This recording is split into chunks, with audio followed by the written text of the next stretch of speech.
Vous allez aux toilettes et vous remarquez que votre urine est rosée, voire franchement rouge. Surtout, ne vous dites pas que ça va peut-être passer tout seul. Laissez-moi vous dire une chose. Du sang dans les urines, même une seule fois, ce n'est jamais anodin.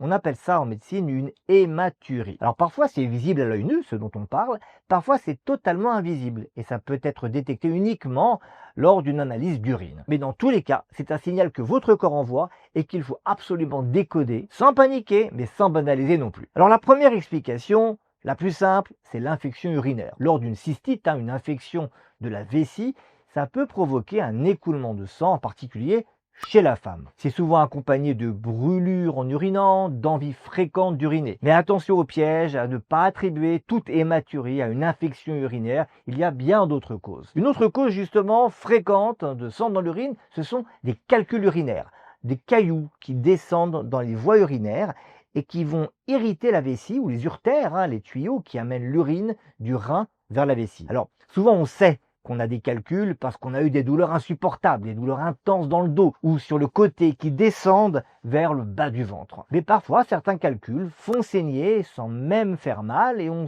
se rend compte qu'on a des calculs uniquement parce qu'on a découvert du sang dans les urines. Il y a aussi des causes plus anodines de ces saignements urinaires. Par exemple, un effort physique très intense. Les personnes qui font des trails l'ont parfois expérimenté. Mais attention à ne pas passer à côté du diagnostic peut-être le plus sérieux, le cancer de l'appareil urinaire, cancer de la vessie, du rein, de l'urtère notamment, et chez l'homme, certaines maladies de la prostate aussi peuvent se révéler par du sang dans les urines. Alors le message clé, c'est qu'une hématurie doit toujours être explorée avec soin.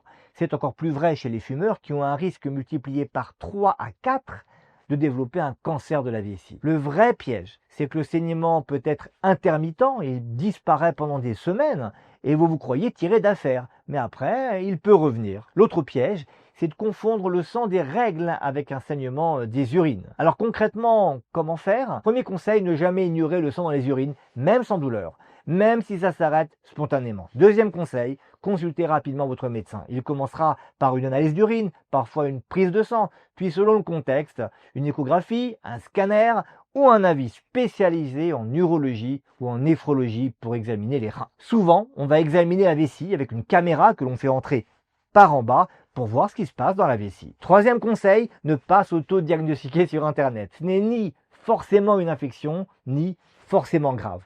Mais c'est toujours quelque chose à comprendre. Le sang dans les urines n'est pas un diagnostic, c'est un symptôme. Et en médecine, un saignement, ça s'examine toujours en détail.